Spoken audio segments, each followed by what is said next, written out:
Bienvenue dans cette nouvelle édition du QG Weekend. Au sommaire, un retour de la transition démocratique au Burkina Faso, ce qu'a laissé entendre le président béninois Boni Yayi, l'un des médiateurs de la crise, après des discussions avec le général putschiste Gilbert Diendéré. Fin du bras de fer en Guinée-Bissau entre le chef de l'État et le parti majoritaire. Le président José Mario Vaz a nommé jeudi Carlos Correa au poste de Premier ministre. Et les 11e Jeux africains de Brazzaville se sont achevés ce samedi. L'occasion pour Africa 24 d'annoncer l'installation dès 2016 d'une chaîne mondiale sur le sport et la culture africaine basée au Congo. La fin du coup d'État militaire se profile donc au Burkina Faso. C'est en tout cas ce qu'a laissé entendre le président béninois Boni Yayi, l'un des médiateurs de la crise à l'issue d'une réunion avec le général putschiste Gilbert Diendéré. Des négociations doivent encore avoir lieu, mais le chef de l'État béninois s'est dit optimiste quant à un retour vers le processus de transition démocratique. On l'écoute. Je crois, depuis 2 jours, nous avons entretenu, j'allais dire, on s'est entretenu sur cette question capitale du Burkina. Je sais que ça préoccupe énormément non seulement le peuple du Faso, mais encore notre sous-région, notre continent et le monde. Je peux vous dire que le général est dans de bonnes dispositions d'esprit. Excellente disposition d'esprit. Et sur la base, en ligne avec les discussions que nous avons eues avec toutes les forces vives de la nation burkinabé. Nous voudrions repartir. Le président en exercice de la conférence des chefs d'État, les pays membres de la communauté économique des États d'Afrique de l'Ouest, mon cher frère Macky Sall attend pour la finalisation des décisions qui découlent, j'allais dire, de cette disposition d'esprit. En Guinée-Bissau également, on s'achemine vers la fin de la crise politique. Après plus d'1 mois de bras de fer entre le chef de l'État et le parti majoritaire, un nouveau Premier ministre a été nommé. Il s'agit de Carlos Correa, l'un des vétérans du parti au pouvoir, Awa Barkala. L'horizon politique s'éclaircit en Guinée-Bissau. Le président José Mario Vaz vient de nommer un nouveau Premier ministre en la personne de Carlos Correa sur une proposition du parti de la majorité, le PAIGC, le Parti africain pour l'indépendance de la Guinée et du Cap-Vert. C'est un Premier ministre qui fait le consensus des partis politiques, une représentation parlementaire. Donc c'est un avantage pour lui. Et pour le pays, il a déjà été Premier ministre 3 fois et peut seulement apporter son expérience. Avec un peu d'un Premier ministre, le président du PAIGC, Domingos Simões Pereira, qui va souvent le côtoyer. La nomination du nouveau Premier ministre Carlos Correa intervient après 2 mois de crise politique en Guinée-Bissau. Cette crise a éclaté suite au limogeage de l'ancien Premier ministre Domingos Simões Pereira par le président Mario Vaz en raison d'une série de désaccords entre les 2 hommes sur plusieurs dossiers. Le nouveau chantier, moi je pense qu'il y aura seulement une continuité de la politique de l'ancien Premier ministre Domingos Simões Pereira parce qu'ils sont d'une seule même famille politique. Ce programme que M. Carlos Correa doit essayer d'expérimenter. La nomination le 20 août d'un nouveau Premier ministre, Bassirou Dia, avait été invalidée le 9 septembre par la Cour suprême. La cérémonie d'investiture de Carlos Correa, qui a déjà été Premier ministre à 3 reprises, s'est tenue ce vendredi 18 septembre.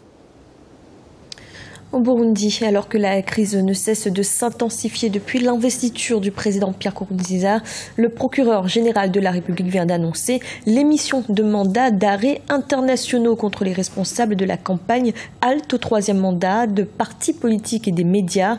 Ils sont accusés d'avoir organisé un mouvement insurrectionnel dans le pays. En Côte d'Ivoire, le Front populaire ivoirien reste divisé à l'approche de la présidentielle. Toute une frange du parti conteste, s'oppose au leader Pascal Afine-Guessant. Ces dissidents l'accusent d'avoir dévié de la ligne historique de la formation politique. Un reportage de notre correspondant Olivier Conin. Le FPI, Front populaire ivoirien, à la croisée des chemins, 4 ans après la chute de son fondateur, Laurent Gbagbo. L'ex-président a été transféré à la Cour pénale internationale suite à la crise post-électorale de 2010. Depuis décembre 2014, le parti est divisé. Le président Pascal Affi-N'Guessan est contesté par des dissidents qui le soupçonnent de vouloir tourner la page à Laurent Gbagbo et brader le parti à l'actuel chef de l'État, Alassane Ouattara. Pascal Affi-N'Guessan a été reconnu par le tribunal comme seul président du parti, mais cela n'a pas mis fin à la crise. Notre camarade a commis des fautes graves et s'est écarté de la ligne du parti. La démocratie, la transition pacifique à la démocratie, la souveraineté et la prise du pouvoir par les urnes. Une fois que quelqu'un d'entre nous refuse un de ces piliers-là, il s'exclut de lui-même. Pour le président du FPI, les divergences sur la stratégie du parti font partie de l'ordre normal des choses. Participer aux jeux politiques et aux élections, ce n'est pas brader le parti. Notre parti a été créé pour apporter sa contribution à la démocratie et au progrès de ce pays. Donc nous sommes dans ce jeu et ceux qui veulent tourner le dos et qui veulent rester toujours dans une logique d'affrontement, alors que le pays sort d'une grave crise où il y a eu des milliers de morts, nous devons quand même considérer que nos parents, nos populations ont besoin de paix, de stabilité. Ce pays a besoin de se relever des traumatismes du 11 avril 2011. Moi, je suis engagé dans cette voie, dans la voie de la paix, de la stabilité du pays, de la réconciliation nationale et de la restauration de la démocratie. Pour les observateurs, la solution définitive à la crise au sein du Front populaire ivoirien doit venir de l'ex-président Laurent Gbagbo, incarcéré à La Haye, aux Pays-Bas, par la Cour pénale internationale. Le seul qui a la légitimité pour trancher ça, c'est Laurent Gbagbo. C'est lui qui peut-être clairement, fermement et sans confusion aucune, appeler Affi, lui parler et dire « Oui, je suis avec les autres. Viens à La Haye. Oui, Affi, je suis avec les autres. Je les soutiens. C'est la bonne ligne. Tu dis tu te bats pour moi, arrête tout, suis-les. » Ou bien il dit simplement « Ah, Sangaré, vous avez raison, mais laissez Affi essayer. » Jusqu'au bout, suivez-le. Pascal Affi-N'Guessan est candidat à l'élection présidentielle du 25 octobre 2015 pour le compte du Front populaire ivoirien. Ses adversaires au sein du parti sont de leur côté membres de la CNC, Coalition nationale pour le changement, et prônent le boycott du scrutin présidentiel. Et les 11e Jeux africains de Brazzaville sont terminés, se sont achevés ce samedi. Vous avez pu suivre la cérémonie de clôture en direct sur Africa 24. Africa 24 qui compte d'ailleurs mettre davantage l'accent sur le sport. Une chaîne mondiale d'information sur le sport verra ainsi le jour dès 2016. Elle sera basée au Congo. Un reportage envoyé spécial à El Hadji. La chaîne de télévision Africa 24 compte installer en janvier 2016 la première chaîne mondiale d'information sur le sport et la culture africaine au complexe sportif de Kintélé à Brazzaville au Congo. Brazzaville est devenue la capitale de l'olympisme africain en 2015 grâce à ses installations sportives ultra modernes qui ont accueilli les 11e Jeux africains.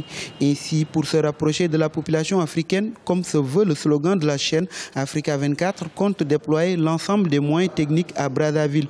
Objectif, permettre à la chaîne panafricaine de retransmettre l'ensemble des temps forts du sport africain. L'arrivée d'un média de niveau international comme Africa 24 dans notre pays sera un honneur et un plaisir. Et donc nous espérons, et c'est même dans la continuité de la réussite des Jeux, parce qu'en réalité, c'est parce que les Jeux sont réussis qu'effectivement, derrière, des médias de votre envergure peuvent s'installer de manière tout à fait confortable. Le Congo est choisi pour cela, pour être le pays pilote avec Africa 24 justement pour la création de cet outil.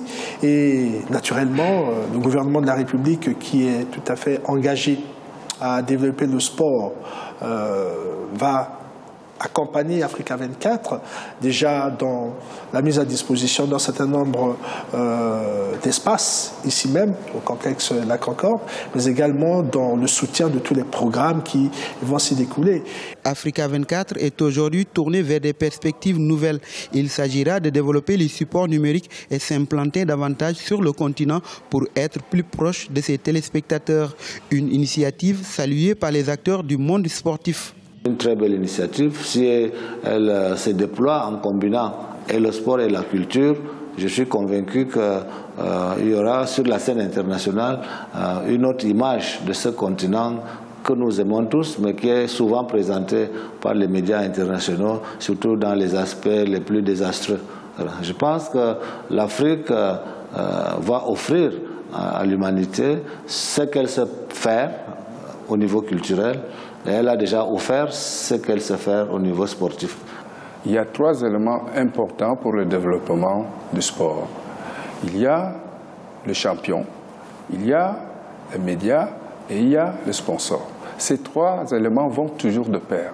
Et quand vous avez déjà la chance d'avoir un médium avec vous de la dimension d'Africa 24, monsieur le journaliste, je vous assure que c'est un grand atout. Africa 24, en plus de 5 années de fonctionnement, a conquis l'Afrique, un succès qui repose sur la vision originale qui fonde le projet. Donner une lecture africaine de l'actualité du continent et mettre en exergue une Afrique conquérante. C'était le journal de la rédaction. Merci de l'avoir suivi. Retrouvez dans un instant une nouvelle édition de l'information.